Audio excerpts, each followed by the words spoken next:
귀한 찬양 감사합니다. 하나님께서 기쁨으로 받으신 줄로 믿습니다. 예배하는 여러분들에게 하나님의 놀라운 은혜가 함께 하시기를 축복합니다. 아래 스크린 예배실에도 함께 하시기를 바랍니다. 또 모자실에도 함께 하시기를 바랍니다. 스크린 예배실에 졸음의 영이 강력하게 임했다는 제보가 저한테 들어왔어요. 스크린 예배실 다 깨어 있으시기 바랍니다. 제가 몰래카메라를 거기 설치해 놨어요. 다 여기 보고 있습니다. 지금 모자실에도 예배에 집중을 하시기 바랍니다. 다 들리시죠? 아이들 보는 것도 좋지만 여러분이 예배를 잘 드리셔야 합니다. 아멘이 다 들려왔어요. 지난주에 제가 시딤에서 떠나는 이스라엘 백성들이 요단강가에서 왜 3일 동안 유숙해야 했는가 라는 것에 대해서 여러분과 함께 고민을 해보았습니다. 여러분, 이 시딤에서 요단강까지가 15km라고 했습니다. 그러니까 아침 일찍 일어났으니 점심때쯤 도착한 거죠. 점심을 먹는다 쳐도 그날 바로 요단강 넘어서 여리고로 갈 수 있는데 왜 요단강가에 가서 3일 동안 유숙했을까? 4절 말씀에 답이 있다라고 말씀을 드렸죠. 너희가 이전에 이 길을 지나보지 못하였음이니라. 그들이 가는 길은 한 번도 안 가본 길이었습니다. 여러분, 이스라엘 백성들 앞에 지금 거대한 요단강이 가로막고 있습니다. 홍수로 물이 잔뜩 불어난 요단강이 가로막고 있습니다. 그뿐만입니까? 강대한 가나안 족속들, 또 견고한 여리고성이 그들을 기다리고 있습니다. 한 번도 안 가본 길입니다. 한 번도 안 가본 길 가는데 그 길에 어떤 일이 기다리고 있을지 모르는 겁니다. 그러니까 왜 머뭇거리지 않았겠어요? 왜 망설여지지 않았겠습니까? 여러분, 우리 인생이 그와 같죠? 우리는 다 한 번도 안 가본 길을 가는 사람들입니다. 오늘이 어제하고 똑같은 하루 같아도 어제와는 완전히 다른 날입니다. 우리는 매일매일 한 번도 안 가본 길을 가는 겁니다. 그리고 그 길에 어떤 일이 있을지 모르는 겁니다. 그래서 지난 주간에 제가 그런 말씀 드렸어요. 우리 인생이 외줄 하나에 대롱대롱 매달려 있는 인생이라는 거죠. 그렇기 때문에 우리에게 간절한 소원이 있습니다. 한 번도 안 가는 길을 갈 때 잘 가는 겁니다. 끝까지 안전하게 가는 겁니다. 그 간절한 소원이 있지요. 그 기대가 있지요. 그리고 또 하나의 간절한 소망이 있습니다. 내 인생에 새로운 역사가 있기를 기대하는 마음이죠. 한 번도 안 가는 길을 가지만 그 길에 새로운 역사가 있었으면 좋겠다. 오늘이 어제하고는 다른 오늘이었으면 좋겠다. 내일이 오늘과는 완전히 다른 내일이었으면 좋겠다. 나와 내 가정이 새로운 모습으로 변화되고 내가 관여하고 있는 공동체와 내가 몸담고 있는 공동체와 내가 관여하고 있는 일 가운데 놀라운 역사가 있으면 좋겠다. 이런 소원이 우리 가운데 있지 않습니까? 산호라면 언젠가는 좋은 날도 오겠지, 새날이 오겠지, 이런 소원이 우리에게 있잖아요. 여러분, 시편 40장을 보면 다윗이 하나님이 내 입에 새 노래를 주셨다라고 했습니다. 여기서 새 노래는, 새는요 뉴송이 아니라 이 새는 히브리어로 하다쉬라는 단어인데 신선한이란 뜻입니다. 그러니까 새 노래가 아니라 아주 신선한 노래를 주셨다는 거예요. 여러분, 어떤 노래가 신선한 노래입니까? 새로운 노래를 대할 때 신선하다는 마음을 갖습니까? 아닙니다. 꼭 그런 것만은 아닙니다. 우리가 늘 부르는 노래지만 어느 날 그 노래가 나에게 다르게 들리는 겁니다. 내가 늘 부르는 노래지만 어느 날 그 노래가 다르게 불러지는 거예요. 신선하게 불러지는 거예요. 왜 다윗이 하나님께서 내 입에 새 노래를 주셨다고 했습니까? 자신이 기가 막힐 웅덩이와 수렁에 빠져 있었어요. 그런데 하나님께서 자기를 끌어올려 주셨단 말입니다. 내 힘으로 죽었다 깨도 못 나오는 웅덩이였습니다. 수렁이었습니다. 그런데 하나님이 끌어올려 주시고 끌어올려 주셨을 뿐만 아니라 내 걸음을 반석 위에 두셨다는 거예요. 그래서 새 노래를 가지게 됐다는 겁니다. 여러분, 가만히 생각해 보면 우리 인생 전체가 웅덩이요 수렁인 것을 느끼게 됩니다. 우리 삶의 곳곳에 웅덩이가 있어요. 수렁이 있습니다. 때로는 내가 그 웅덩이와 수렁에 빠져서 허덕허덕 될 때가 있어요. 질병이라는 웅덩이가 있습니다. 경제적인 파탄이라는 수렁도 있어요. 가정이 깨어지는 웅덩이도 기다리고 있습니다.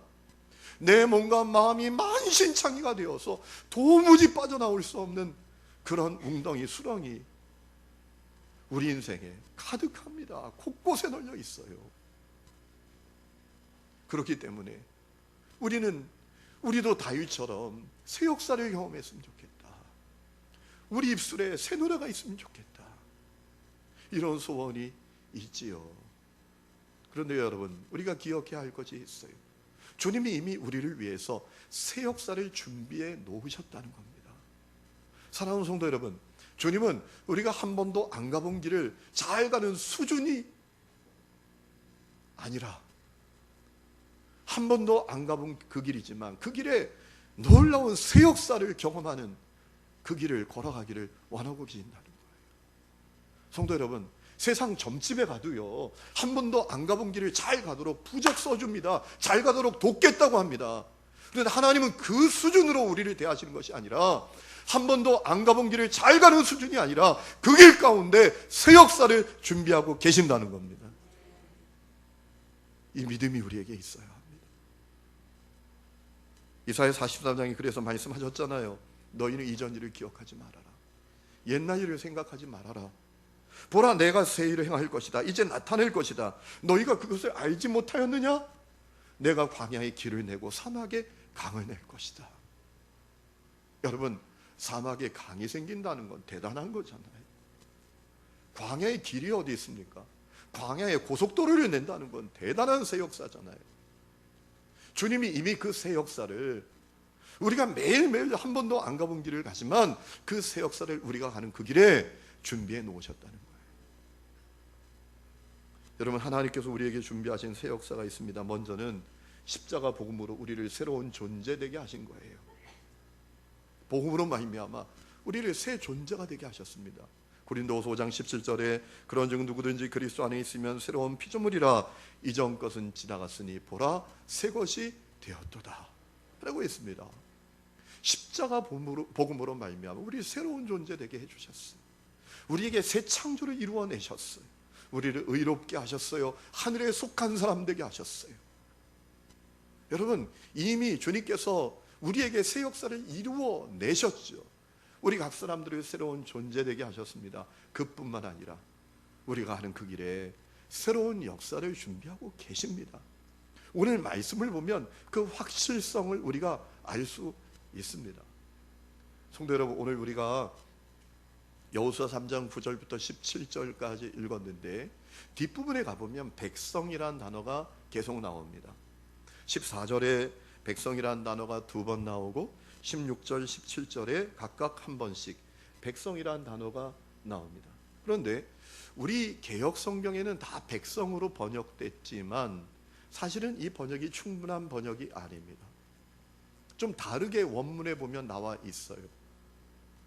14절, 16절에 나오는 백성이란 단어는 히브리어로 암이라는 단어인데 정확하게 번역하면 어떤 뜻을 갖고 있는가 하면 집단, 무리라고 번역할 수 있어요. 그렇기 때문에 사실 그렇게 번역해 놨으면 우리가 이 원문의, 이 본문의 뜻을 더 충분히 알 수 있었을 거예요.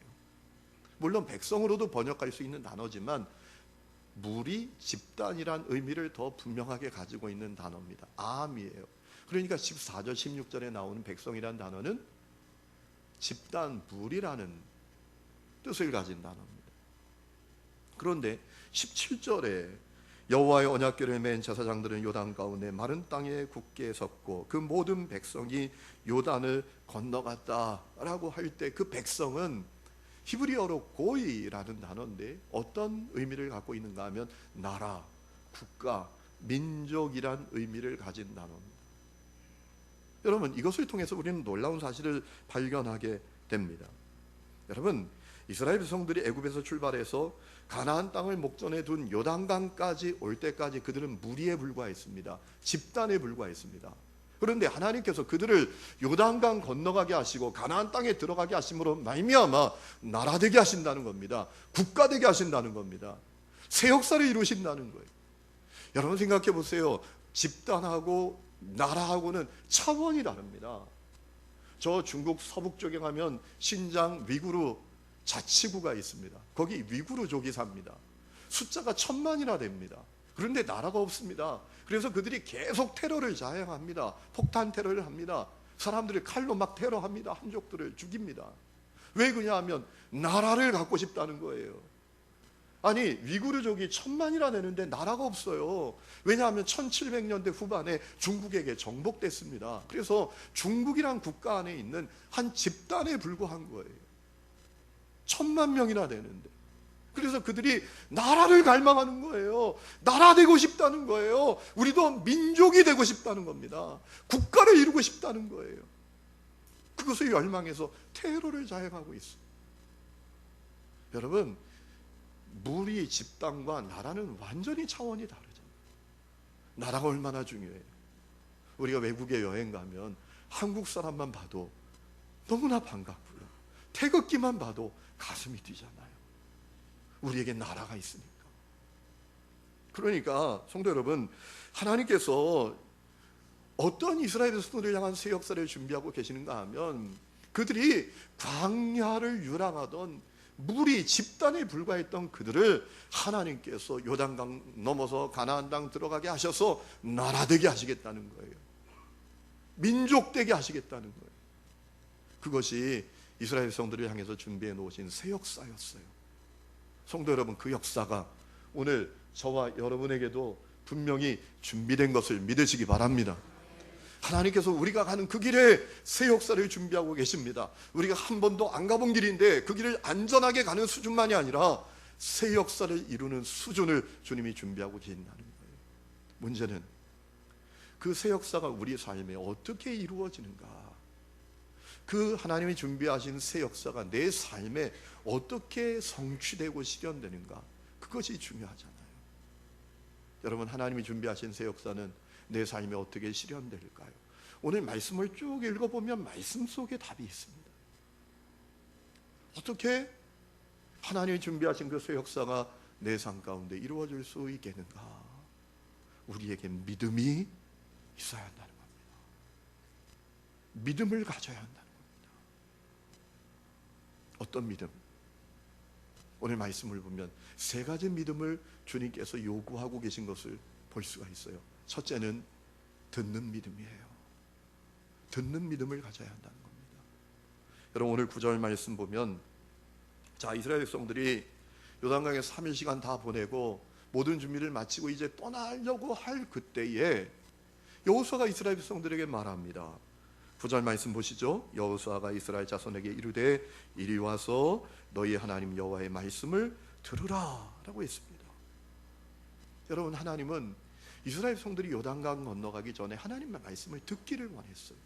지금 요단강 건너가기 전에 먼저 하나님 말씀 들어야 한다는 겁니다. 하나님 말씀 듣는 게 중요하다는 거예요.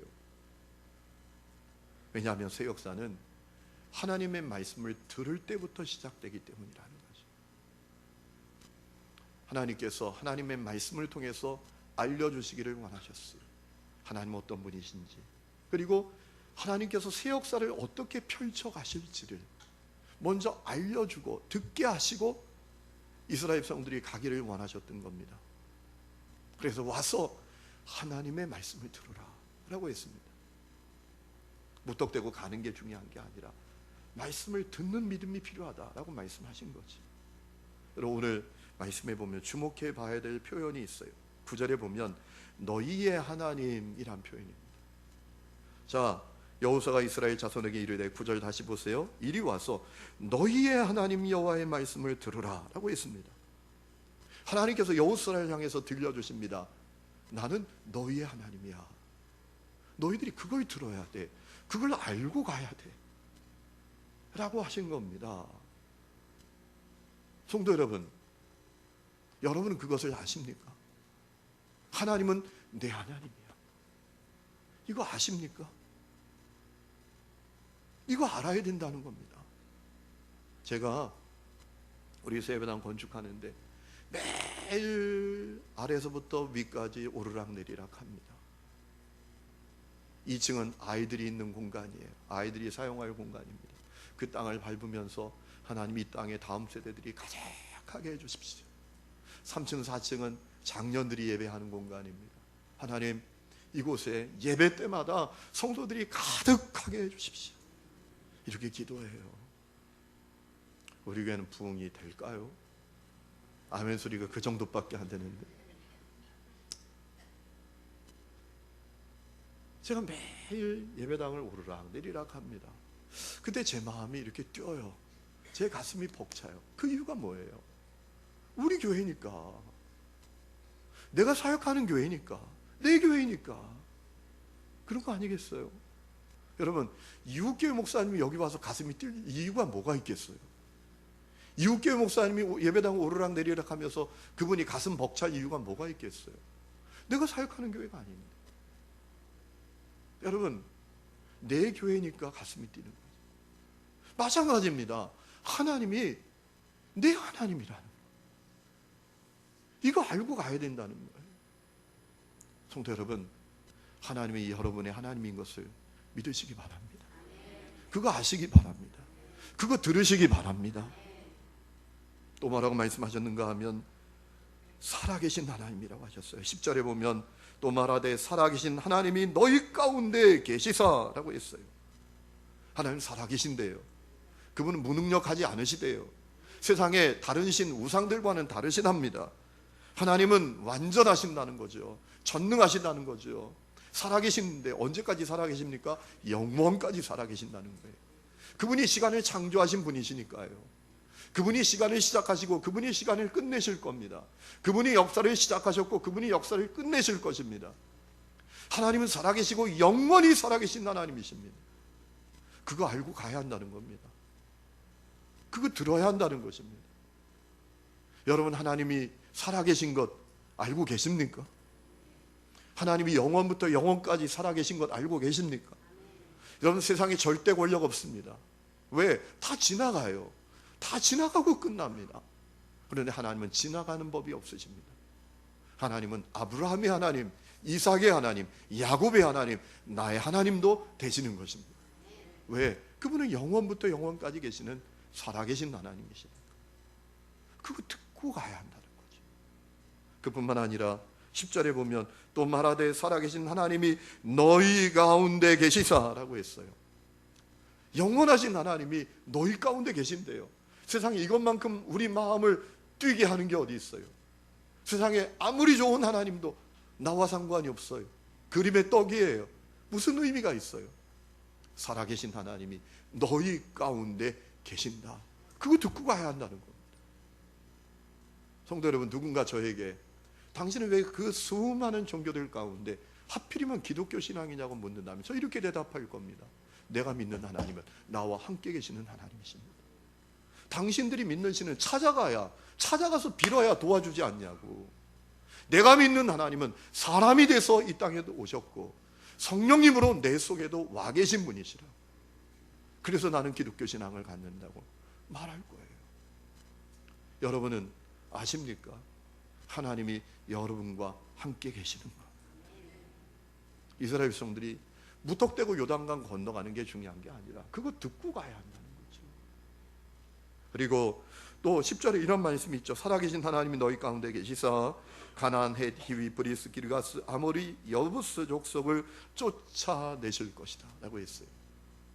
가나안에 있는 7 족속을 쫓아내신다고 했습니다. 왜 7 족속만 언급하신 걸까요? 성경에서 7은 만수입니다. 충분, 완벽을 말하는 뜻하는 수입니다. 그러니까 가나안 땅에 있는 족속들이 완벽해도 상관없어요. 그들이 완벽하다라고 할지라도 하나님 앞에서는 아무것도 아닙니다. 하나님께서 그들을 쫓아내실 거라는 거예요. 이거 듣고 가야 한다는 것이죠. 듣는 믿음이 필요하다는 것입니다. 이스라엘 백성들이 와서 이 하나님의 말씀을 들어야 했습니다. 듣는 믿음을 가져야 했습니다. 성도 여러분, 우리가 하나님의 말씀을 들으면 우리 마음이 달라지잖아요. 우리 영이 달라지잖아요. 시편 19장에 이런 말씀이 있죠. 하나님의 말씀은 완전하여 우리 영혼을 소성시키고 하나님의 말씀은 확실해서 우둔한 사람을 지혜롭게 하고 하나님의 말씀은 정직하여 우리의 마음을 기쁘게 하고 하나님의 말씀은 순결해서 우리의 눈을 밝게 만든다. 하나님 말씀 들으면 우리 마음이 달라져요. 영도 달라집니다. 그러므로 우리에게 듣는 믿음이 필요합니다. 요즘 우리가 마가다락방 기도회를 진행하는 가운데 제가 새벽마다 기도에 대한 말씀을 전해요. 왜냐하면 우리 성도들이 기도하는 성도들이 되기를 원하니까. 이 집이 회의하는 장소, 내가 잘하는 것을 펼치는 장소가 아니라 기도하는 집이 되고 응답받는 장소가 되기를 원하니까요. 그래서 기도에 대한 말씀을 계속 전합니다. 어제 새벽에 어느 성도님이 헌금을 드리면서 자신의 기도의 제목과 고백을 이렇게 써서 드렸더라고요. 우리가 기도할 때 하나님을 만나게 된다고 말씀하신 말씀을 들으며 저에 대해서 생각하게 됐습니다. 나의 신앙생활은 과연 어떠한가? 기도생활은 신앙생활의 본질이라고 하셨는데 나는 과연 본질을 붙들고 있는가? 하나님을 믿는다고 하는 내게 정작 규칙적인 기도생활이 있는가? 이제 정말 기도하는 성도가 되어야겠습니다. 여러분, 이 고백을 어떻게 가지게 된 걸까요? 듣는 믿음이 있을 때 가지게 된 겁니다. 말씀을 들으니 마음이 달라지는 겁니다. 영이 달라지는 겁니다. 여러분, 새 역사는 듣는 믿음이 있어야 시작되는 겁니다. 여러분 가운데 듣는 믿음이 시작되기를 주의 이름으로 축원합니다. 또 하나 새 역사를 위해서 필요한 믿음을 요청하셨어요. 믿는 믿음이에요. 여러분, 여호수아가 벗개를 맨 제사장들이 요단강에 발을 잠그면 요단강 갈라질 것이라고 선포했습니다. 오늘 본문 11절에 보면 보라 온 땅의 주의 언약궤가 너희 앞에서 요단을 건너가나니 12절 온 땅의 주 여호와의 궤를 맨 제사장들의 발바닥이 요단물을 밟고 멈추면 물 곧 위에서부터 흘러내리던 물이 끊어지고 한 곳에 쌓여 서리라 라고 했어요. 핵심이 뭡니까? 제사장들이 벗개를 메고 요단강에 들어가 물을 밟으면 요단강이 갈라진다 라는 거였어요. 중요한 사실은 그것을 믿는 믿음이 필요했습니다. 그것을 믿는 믿음이 요구되었습니다. 여러분, 세상에 그걸 누가 믿을 수 있어요? 아니, 저 한강물을 막는데도 말이죠, 팔당댐이 있어요, 청평댐이 있어요, 춘천댐이 있어요, 의암댐이 있어요. 댐이 몇 개가 필요한데, 아니 요단강에 천번 들어간다고 강이 갈라진다고? 누가 믿어요? 주님은 그러나 믿음을 요구하신 겁니다. 믿는 믿음이 있어야 한다는 겁니다. 왜냐하면 주님은 온 땅의 하나님이시기 때문에. 여러분, 오늘 11절 12절 말씀을 보면 온 땅의 주님이라는 표현이 2번 반복됩니다. 11절 보라 온 땅의 주님, 12절에 온 땅의 주님이라고 반복되고 있어요. 여러분, 온 땅의 주님을 왜 반복한 겁니까? 주님은 애굽에서도 통치하시고 가나안에서도 통치하시고 요단강가에서도 통치하시고 여리고에도 통치하시고 요단강 한가운데에서도 통치하시는 분이신 것을 믿으라는 겁니다. 믿는 믿음을 가지라는 거예요. 믿는 믿음이 있어야 한다는 겁니다. 10절에 보면 이런 말씀이 있죠. 가나안 족속을 쫓아내고 승리할 것을 이것으로써 너희가 알리라 라고 했어요. 이것이 뭡니까? 이것이라는 대명사가 가리키는 게 뭡니까? 믿는 믿음으로써 알게 된다는 겁니다. 제사장들이 벗개를 메고 요단강에 천번 들어가면 요단강이 갈라진다라는 사실을 믿는 믿음으로 하나님께서 가나안 땅을 정복하게 하실 것을 알게 될 것이다 라고 하신 거예요. 믿는 믿음이 필요한 거죠. 여러분, 우리에게 믿는 믿음이 너무나 중요합니다. 제가 새가족 신방을 갈 때마다 똑같은 말씀만 전합니다. 우리 신방대원들이 지겨울 정도로 한 가지 말씀만 전합니다. 새가족들이 오면 고린도후서 1장 20절 말씀이에요.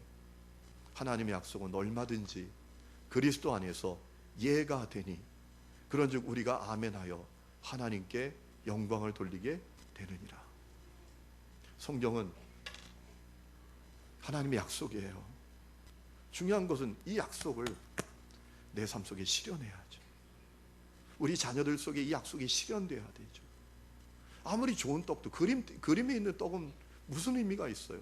좋은 음식이 있습니다. 남의 밥상이 있으면 이게 무슨 의미예요, 그게? 저는 간절히 원하는 게 있습니다. 성경 속에 있는 그 놀라운 약속들이 우리 성도들의 가정 속에 실현되는 것입니다. 성취되는 것입니다. 이루어지는 것입니다. 이 성경 좋은 말씀이네 이게 아니라 이 말씀이 우리 성도들과 우리 자녀들의 고백 속에 간증하게 되는 겁니다. 이 여기 들어있는 약속이 내 삶 속에 실현된다. 그래서 고린도후서 1장 20절 그 말씀을 그렇게 끊임없이 새 가족이 오면 전하는 거예요. 여러분, 성경 속에 있는 새 약속이, 그 약속이 우리 삶에 이루어지는 방법이 고린도후서 1장 20절은 뭐라고 말하고 있습니까? 아멘함으로, 아멘함으로 하나님께 영광을 돌리게 된다. 아멘의 신앙이 있어야 된다는 거죠. 믿는 믿음이 있어야 한다는 것입니다. 여러분에게 믿는 믿음이 있습니까? 듣는 믿음이 필요하고 믿는 믿음이 필요해요. 여러분, 가끔 우리가 교회에서 회의를 하다 보면 이런 얘기를 하는 경향이 있습니다.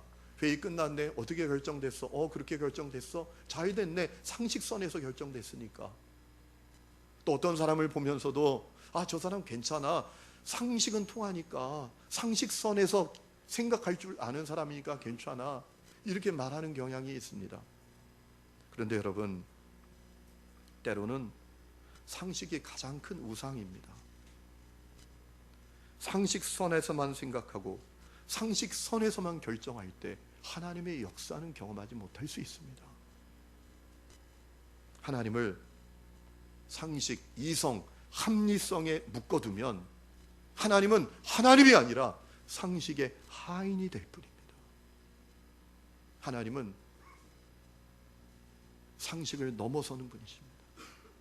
하나님은 상식을 무시하지는 않으시지만 동시에 상식에 매이지 않고 상식을 넘어서는 분이십니다. 그렇기 때문에 우리가 하나님의 말씀 앞에 믿는 믿음이 있어야 하는 거죠. 때로는 여러분, 이 말씀이 상식적으로 납득이 안 될 때 있어요. 얼토당토하는 말씀이라고 생각될 때가 있어요. 생각해 보세요. 아니, 요단강이 엄청나게 불어나가지고 강폭이 엄청나게 늘어나 있는데, 아니 그게 강물에 들어가면 갈라져? 이게 말이나 되는 얘기입니까? 그러나 주님은 주님의 그 말씀을 믿는 믿음을 요구하셨던 거예요. 믿는 믿음을 가질 때 새 역사가 시작됐던 것입니다. 성도 여러분, 오늘 여러분에게 믿는 믿음이 있기를 주의 이름으로 축원합니다. 그리고 또 하나 주님께서 요구하시는 믿음이 있어요. 듣는 믿음, 믿는 믿음으로 나아가고, 그리고 더 나아가서 순종하는 믿음이 되기를 원하고 계십니다. 여러분, 오늘 14절 보면 이런 말씀이 있죠. 백성이 요단을 건너려고 자기들의 장막을 떠날 때, 장막을 떠났대요. 그리고 또 이렇게 되어 있습니다. 제사장들은 언약궤를 메고 백성 앞에서 나아갔다. 어떤 믿음이죠? 순종의 믿음이에요. 듣는 믿음, 믿는 믿음을 넘어서서 순종의 믿음. 15절 말씀해 보니까 요단이 곡식 거두는 시기에는 항상 언덕에 넘치더라. 궤를 맨 자들이 요단에 이르며 궤를 맨 제사장들의 발이 물가에 잠기자 곧 위에서부터 흘러내리던 물이 그쳐서 사대날에 가까운 매우 멀리 있는 아담 성읍 변두리에 일어나 한 곳에 쌓였다라는 겁니다. 자, 17절 말씀 보면 여호와의 언약궤를 맨 제사장들은 요단 가운데 마른 땅에 굳게 섰다라고 했어요. 무슨 얘기죠? 그 엄청난 강이 있는데 홍수럼 불어난 물을 보고서도 이 제사장들이 계속 나갔다는 겁니다. 멈추지 않았다는 겁니다. 그리고 강에 발을 들여놓았다는 거예요.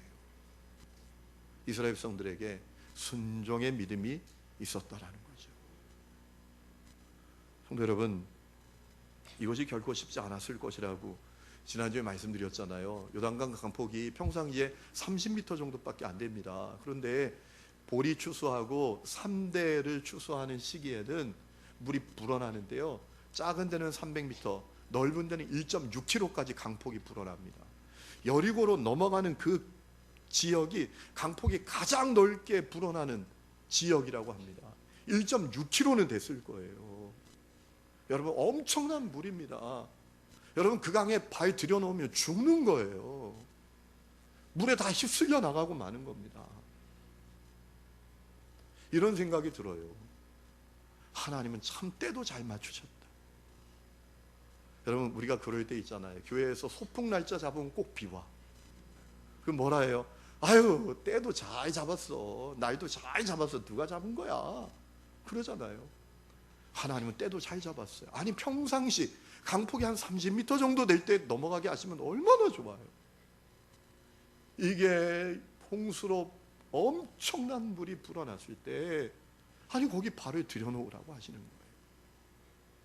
그런데 여러분, 육신적으로 보면 그 강에 발을 들여놓으면 죽는 거지만, 영적인 눈으로 보면 그 강에 발을 들여놓으면 새 역사가 일어나는 것이었단 말입니다.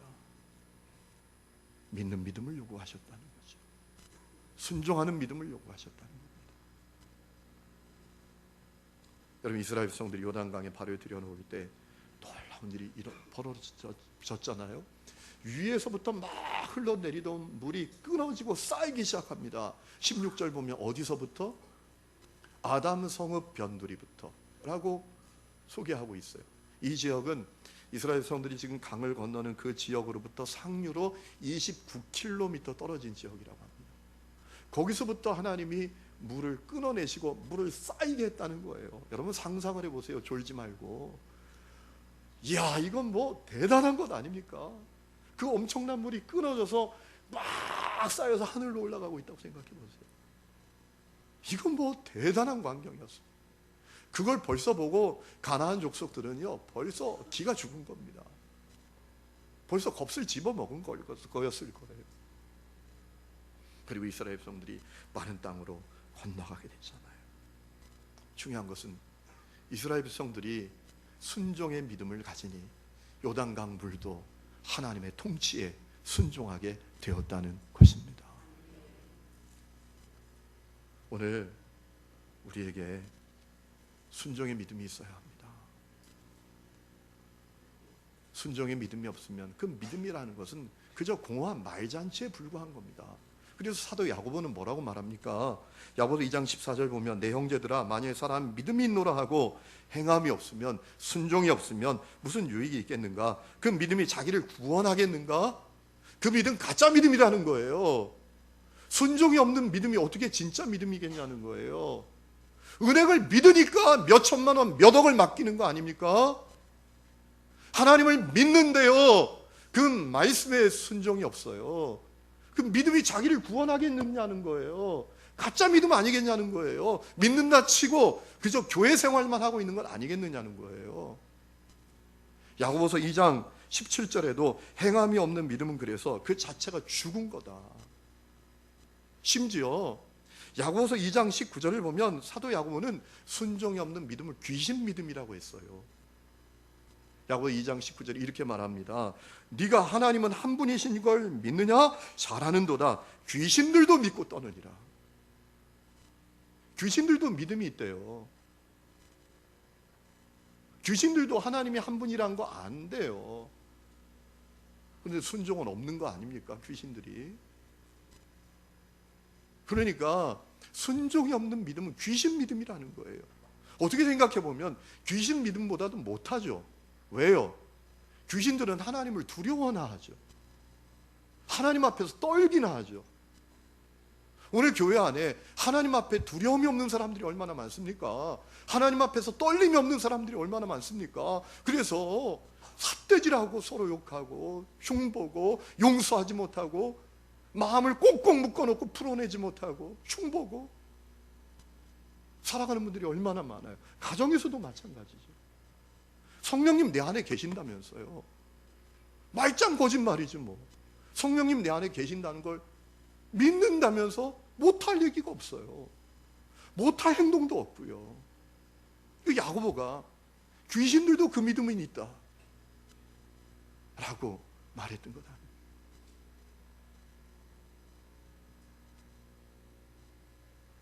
여러분, 붙이지 못한 편지는 편지 아니잖아요. 울리지 못하는 종은 더 이상 종이 아니잖아요. 표현하지 않은 사랑은 사랑입니까? 기도 응답을 믿는데 기도하지 못해요. 하나님이 거룩하심을 원하는 것 알면서도 죄를 끊어내지 못해요. 순종의 믿음이 없어요. 새 역사 기대하기 어렵다는 거죠. 여러분, 오늘이 6.25 전쟁이 일어난 지 67주년 되는 날입니다. 참 우리가 이 나라의 민족 통일을 위해서 기도해야 합니다. 이 분단이 영구화될까 봐 참 두렵습니다. 여러분, 6.25 전쟁이 일어났을 때 우리가 저 북한에 계속 밀리니까 유엔에서 유엔군을 파병하기로 결의하고 각 나라에서 군대를 보냈잖아요. 저 아프리카에 이디오피아라는 나라가 있습니다. 가난한 나라입니다. 그런데 그 나라가 그때는 우리보다 아주 힘이 있는 나라였어요. 그래서 6,000명의 군인을 우리나라에 파병을 했습니다. 그것도 정예부대, 황실근위대, 그러니까 우리나라로 따지면 수방사 대원들을 6,000명을 뽑아서 보낸 거예요. 그런데 여러분, 이 부대가 대단한 부대입니다. 이 황실근위대를 갱류부대라고 불렀대요. 놀라운 사실은요, 253번 전투에 나갔는데 이 갱류부대가 253번 승리를 했대요. 그리고 중공군, 저 인민군이 제일 지긋지긋하게 여기는 부대가 이 갱류부대였다는 거예요. 물러섬이 없었대요. 아니, 싸워서 이겨보질 못하니까. 한국에 백선엽이라는 장군이 있죠. 여러분, 그 백선엽 장군에 대한 일화가 있잖아요. 군인들, 부하들 다 남겨놓고 도망갔던 사람이에요. 자기 살자고. 아니, 우리나라 장군도 그런데 이 갱류부대가 물러섬이 없는 거예요. 그래서 253전 전투를 해가지고 253번 다 이겼어요. 여러분, 이 갱류부대는 슬로건이 하나였습니다. 죽을 때까지 싸운다. 왜 그랬는가 하면 황실근이 되잖아요. 그들이 파병할 때 그 황제가 이런 명령을 내렸대요. 사람이 죽는 방법은 두 가지다. 전쟁에 패해서 비참하게 죽는 방법이 있고, 전쟁에 승리해서 명예롭게 죽는 방법이 있다. 나는 너희들이 전쟁에 승리하여 명예롭게 죽기를 원한다. 그러니까 이길 때까지 싸워라. 죽을 때까지 싸워라. 라고 했대요. 그래서 이 이디오피아 병사들이 와서 19, 20, 21, 22 되는 그 병사들이 죽을 때까지 싸웠대잖아요. 그러니까 여러분, 세상에 그런 전투 기록은 없어요. 아니, 10번 싸우면 한 5번 이기고 5번 지게 되는 겁니다. 그런데 253번 전투에 나갔는데 253번 승리를 했다는 겁니다. 그래서 화천 땅이 우리 남한 땅이 지금 되어 있다는 거예요. 여러분, 그들이 그렇게 싸운 이유가 뭡니까? 황제가 명령했어요. 황제가 명예롭게 죽어야 한다. 죽을 때까지 싸워라 하니까 19, 20, 21살, 22살 먹은 그 젊은이들이 죽을 때까지 싸운 거 아니에요. 그래서 새 역사를 이룬 거예요. 그 참전 용사들이 85세, 막 87세, 90세 되신 분들인데 우리나라가 초청을 해서 한국에 와서 대한민국이 이렇게 변할 줄 몰랐다. 대한민국이 이렇게 변할 줄 몰랐다. 여기 일어난 새 역사를 보고 그들이 감탄했다는 거예요. 여러분, 우리 하나님이 누구십니까? 왕 중의 왕이신 줄로 믿습니다. 하나님께서 이디오피아 황제에 대하실 분입니까? 우리 하나님은 왕 중의 왕이십니다. 그 하나님을 믿는다면, 그리고 이 말씀이 그 하나님의 말씀이라는 사실을 믿는다면 순종의 믿음이 있어야 한다는 겁니다. 그때 새 역사가 펼쳐지게 된다는 거예요. 성도 여러분, 오늘 말씀이 우리에게 알려주고 있는 것은 이스라엘 백성들이 요단강 건넜다는 얘기가 아닙니다. 그들이 어떻게 건넌가, 어떻게 그 강을 건넜는가, 그걸 알려주고 싶은 거예요. 어떻게 건넜습니까? 믿음으로 걷는 겁니다. 듣는 믿음, 믿는 믿음, 순종의 믿음으로 걷는 겁니다. 여러분, 참 재밌는 것은 하나님께서 이스라엘 백성들이 요단강을 건널 때는요, 개입을 안 하세요. 하나님께서 등장을 안 하십니다. 홍해를 건널 때하고는 완전히 달라요. 출애굽기 14장을 보면 이스라엘 백성들이 홍해를 건널 때는요, 하나님께서 자기 모습을 드러내십니다. 나타나십니다. 개입하십니다. 출애굽기 14장 21절 보면 여호와께서 동풍으로 바닷물을 물러가게 하셨다라고 했습니다. 출애굽기 14장 24절을 보면 여호와께서 애국 군대를 어지럽게 하시고 병거 바퀴를 벗겨내셨다고 했어요. 홍해를 건너갈 때는 하나님께서 나타나셨어요. 등장하셨어요. 하나님께서 전선에 서셔서 싸우셨어요. 요단강 건널 때는 하나님의 모습이 드러나지 않아요. 나타나지 않으세요. 그죠? 여호수아는 말씀을 받아 선포했고 이스라엘 백성들은 순종했다는 얘기만 있어요. 우리에게 뭘 이 말씀이 말하고자 하는 겁니까? 하나님의 새 역사는 우리에게 어떻게 이루어지는가? 믿음으로 이루어진다 라는 겁니다. 말씀 앞에 듣는 믿음, 믿는 믿음, 순종의 믿음을 가질 때 하나님께서 이미 우리 삶에 준비해 놓으신 그 새 역사를 우리가 경험하게 된다는 것이에요. 성도 여러분, 우리는 날마다 한 번도 안 가본 길을 가는 사람들입니다. 그런데 여러분, 주님은 우리가 그 길을 안전히 가는 수준만이 아니라 그 길 가운데 하나님이 준비해 놓으신 새 역사를 경험하기를 원하고 계세요. 그 새 역사는 어떻게 경험할 수 있습니까? 듣는 믿음, 믿는 믿음, 순종의 믿음으로 말미암아 경험할 수 있다는 거예요. 기독교 역사를 보면 그렇게 하나님의 놀라운 새 역사를 경험한 사람들이 부지기수입니다. 저는 우리 삼선의 성도들 가운데 그런 사람들이 일어날 수 있기를 축복합니다.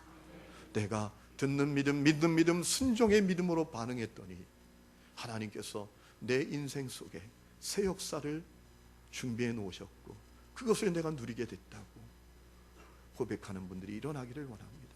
여러분들이 그분들이 되시기를 주의 이름으로 축원합니다. 기도하겠습니다. 하나님 아버지,